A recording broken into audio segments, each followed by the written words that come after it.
Howdy,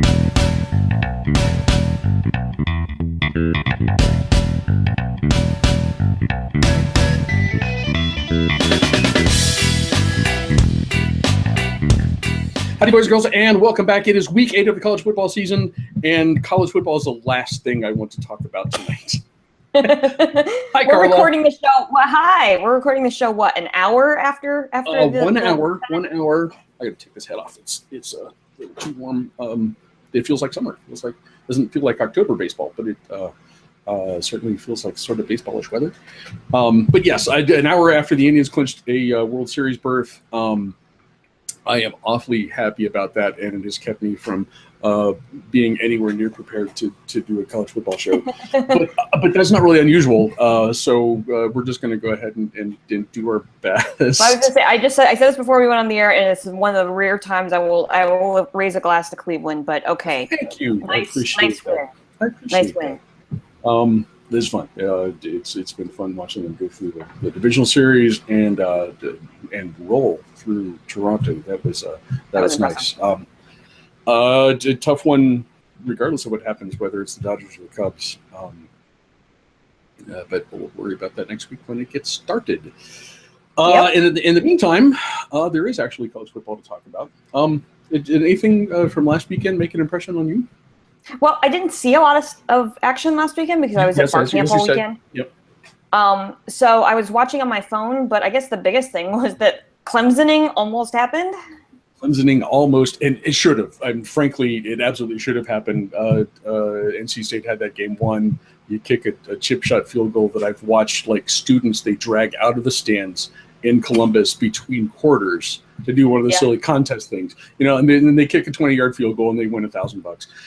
And I assume a scholarship ticker, poor kid at NC State could not do the same. And that's all that needed to happen for full on Clemson last weekend. Well, and the other thing I would like to also raise a glass to the Vanderbilt Commodores, who got an impressive win at Georgia. That's a game that as that score was hitting, it was kind of funny when you're not actually watching games, right? And so you're standing around and everybody's looking at their phone, refreshing scores, or they're on Twitter because we're at a tech conference, right? And that's what you do. Yes. And so we're on Twitter, and all of a sudden this murmur kind of went around like, wait, Vandy won? It was just kind of one of those weird things. But so then everybody started checking their phone, like we're not checking to see what was happening at the conference. But like, wait, did Vandy really win? So yeah, I mean, big win for that program. The other thing that you heard while we were there was everybody streaming the Tennessee-Alabama game, which stopped after about 25 minutes into the game. There's no need pretty much after that. Yeah. So cheers to Vandy and Clemson. You got lucky. Clemson got lucky. That's what I learned. I don't know what to make of Alabama, and we can and I'll talk about this a little bit more because we're going to do that's one of the games that we're picking. But sometimes they don't look like world beaters. I mean, it's not like they've been. It feels like they've really been tested. But I still was surprised at how strong the performance against obviously a good but inconsistent team in Tennessee. But you check on that score fairly early in the game. Yet certainly by halftime it's like, whoa, okay, this is serious. Right. But we'll see. They've got possibly tougher opponent this weekend that we will get to in just a second. We're going to start with our mystery game though. And our mystery game, I feel like this sort of happened last year when by the time we got around to noticing West Virginia, they were about to start an absolutely brutal stretch of conference games and sort of dismantle their season. But here they are at 5-0, number 12, hosting TCU, unranked TCU. West Virginia is a 6.5-point favorite. What do you think about the team that we haven't really considered much so far this season? Well, both of these teams we haven't really talked a lot about. Yeah. Which is slightly surprising for TCU because I think we all kind of had loftier expectations, especially with Kenny Hill coming back and like where the Horned Frogs are going to be in the national discussion, and they just really haven't quite lived up to expectations. Yeah. West Virginia flying under the radar right now, but I mean they're very quietly ranked number 12. And and they're undefeated, but this is okay. Like, rewind to last week's show, and we did the same thing with NC State, right? Yeah, but who have you played? Sure. And that's a big question with West Virginia. You look at their schedule. They edged past Kansas State. Now, Kansas State gives everybody fits. I get that. So they edged past Kansas State, edged past BYU. Not bad teams, but not top tier teams this year either. They had strong wins over Texas Tech, Youngstown State, and Mizzou. That's not an impressive resume yet. And so you're right. I think they're kind of sitting in that same spot where they were last year. This like, oh, hey, West Virginia might actually be good, but we really don't know yet. And I think this is probably the game that's going to help kind of sort all that out. What's interesting about West Virginia, doing a little bit of research on this, is that they've got a sneaky good defense, Yes. Which is really surprising because when they entered the year, that was the thing. Everybody's like, oh, their defense is going to be terrible because they're losing 9 starters. And then they lost a 10th in the offseason to an injury, arguably their best returning player. So they've installed this weird like 3-3-5 stack, which seems to be working. And you've got to think, okay, so 3-3-5 stack, not all that common. It might be the defensive parallel to the triple option, right? It's that thing that kind of annoys everybody, and unless you play it at once, like, it's really tough to stop. And so, like, leave it to Dana to install something like this to kind of, mess up the Big 12. I mean, that's a Holgorsen move if I've ever seen one, but it's working. And it might work for the rest of the year based on how the Big 12 is playing this year. Could any team stop a 3-3-5 stack? Who knows? It's one of those mysteries because nobody plays it anymore. So really, really interesting. TCU, gosh, they struggled against Kansas 2 weeks ago, and I was watching that game, and I was actually pulling for Kansas to finally get a conference win. And all right, Kansas should have won that game. Same thing with NC State. Kansas was ahead. They blew it at the end because that's what bad teams do. They get overconfident and let the ones that they should win slip away. But TCU has losses to Oklahoma and Arkansas. To me, TCU feels like the more tested team. They've played the better competition, but they've lost to the better competition. The one thing they've got going for them is Kenny Hill. Prolific passer, can run the ball, likes to throw interceptions. I think that's the key there. This defense, I think, is going to be interesting for Kenny Hill to kind of navigate. So I do give the edge to West Virginia here, even though we don't really know a lot about them.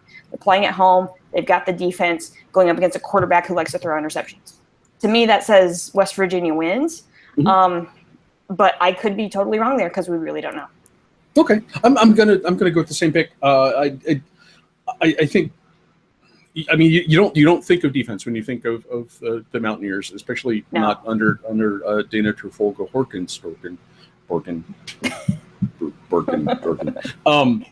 But as you said, I mean, just a quick stats.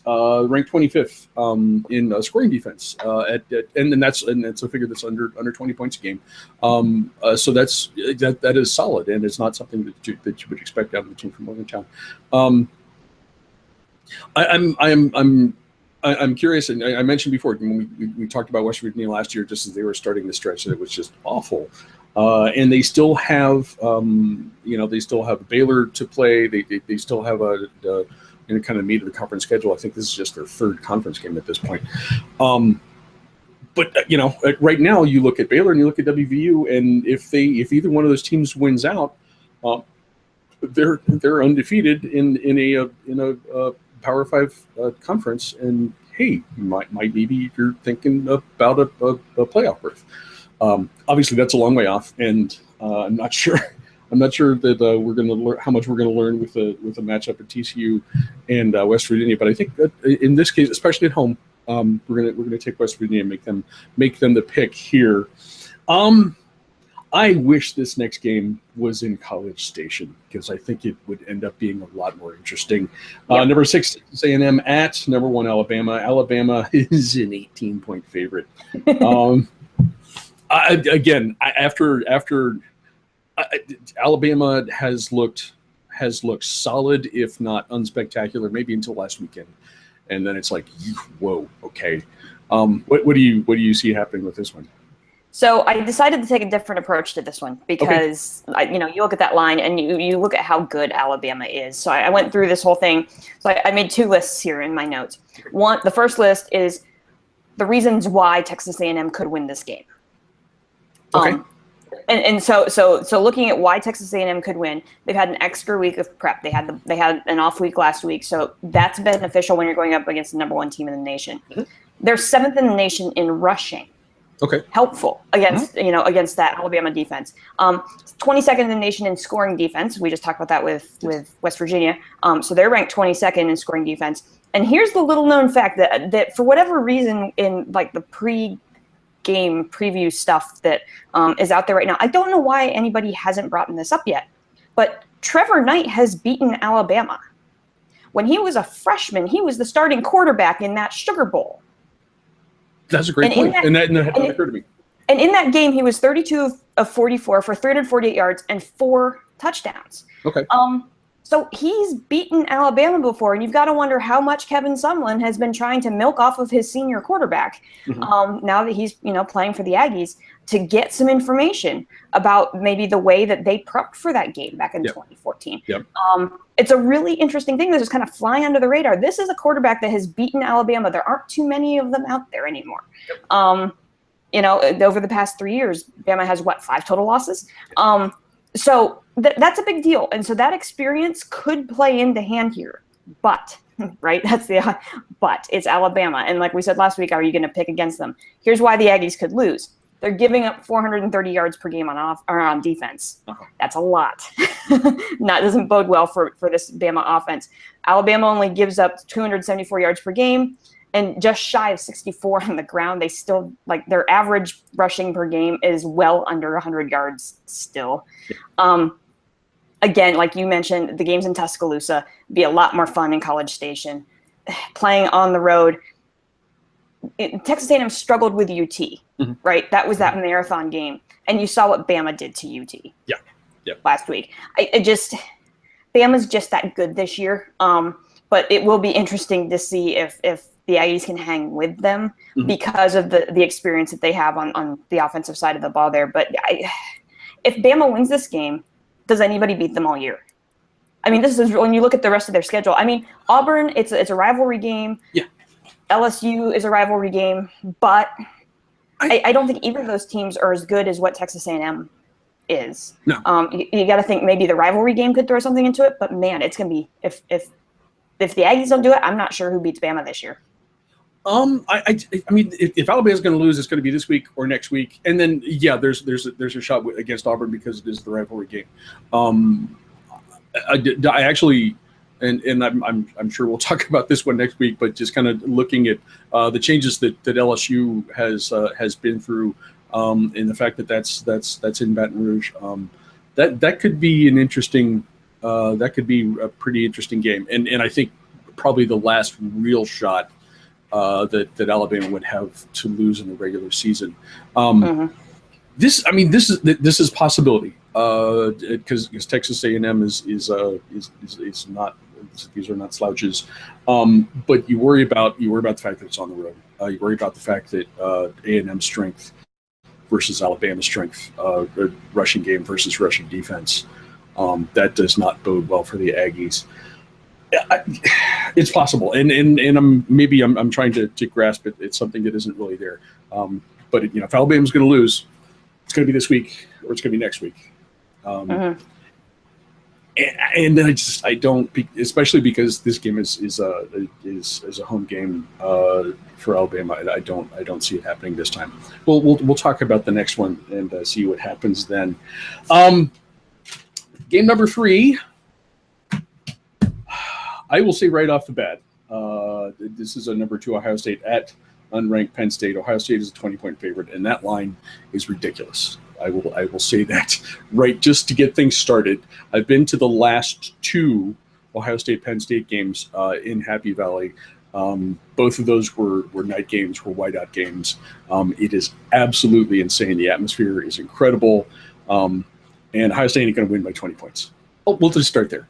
You go ahead. Okay, I did the same thing with this game because I think Being the Penn State fan between the two of us, I did the same. Why Penn State could win this game and why it can lose. So okay, everything you just mentioned, playing at home, the whiteout atmosphere at Beaver Stadium, it's going to be rocking. You know that's going to happen. Stuff. 2 weeks of prep. Again, they're coming off of a week of rest. And like you said, this has been a team that has had Ohio State's number when playing at home in a whiteout.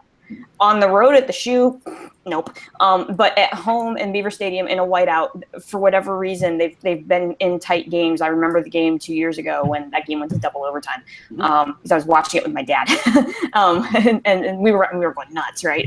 Because they probably should have won that game, and it didn't. But so there's that little piece of hope. And Barkley has turned into one heck of a running back. One of the best in the Big Ten, you could argue. I think probably best running back in the Big Ten. I go ahead and say that. So if you go ahead and rely on your run game and use that to set up the pass, okay, then maybe you've got Penn State in this game. But look at what happened. look at what happened at Michigan. I mean that was an absolute drumming. It was 49-10, not in the game at all. Didn't score a touchdown until late. So that doesn't bode well. They're still giving up more than 200 yards per game in rushing. Doesn't bode well against that Ohio State offense. And that's, again, as I mentioned during the Pitt game, that's sad for me, having known Penn State as linebacker U, to see them giving up that many yards rushing is just painful to watch. And the Ohio State defense is only giving up 12 points per game.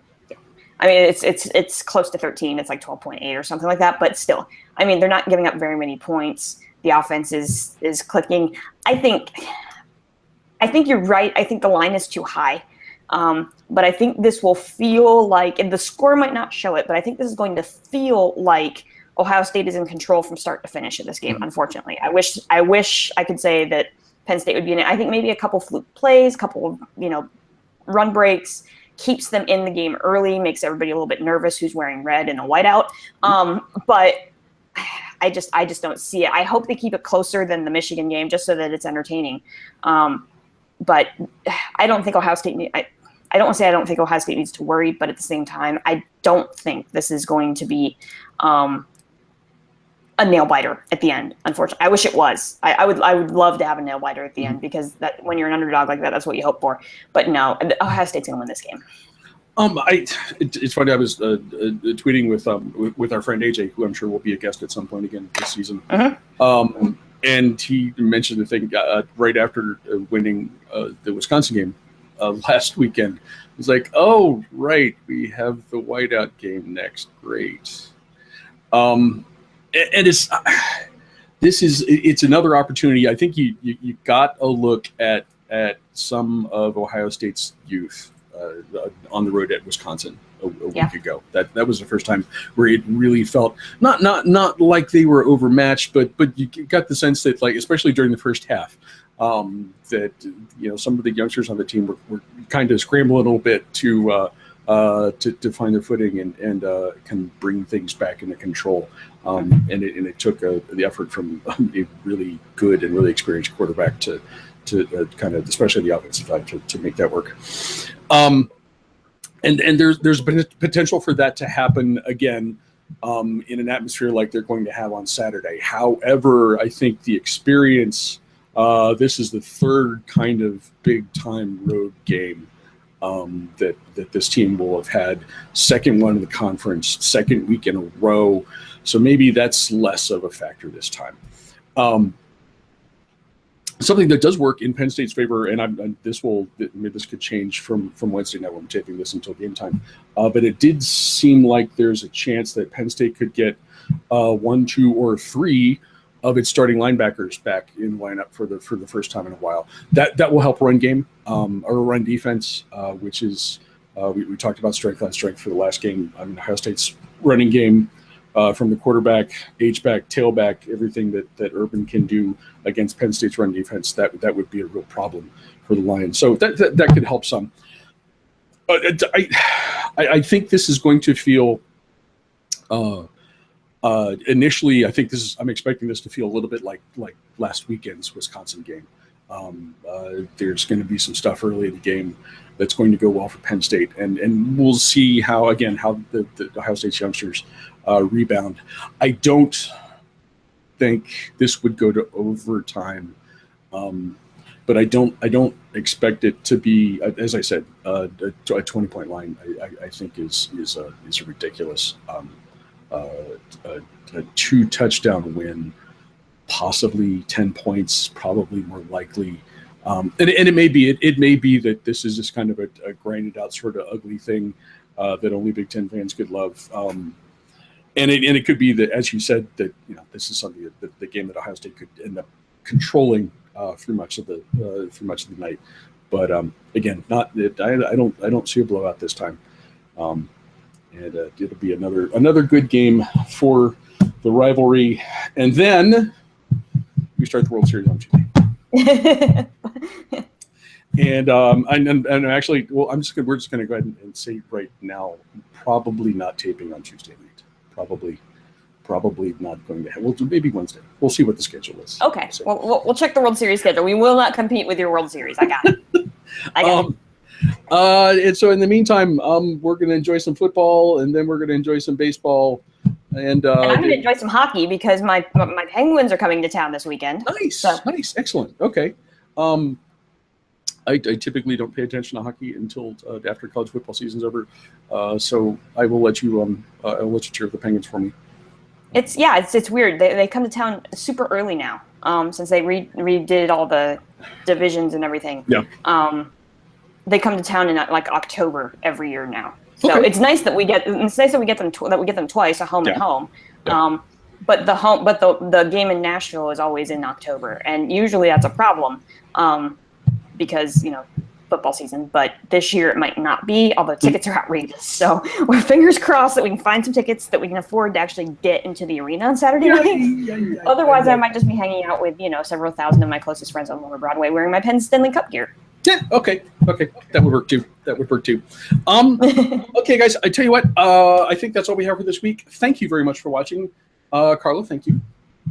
Yep. Thanks as always. Go Tribe. It pains me to say that. You can do it. You can. I would be a Preds fan.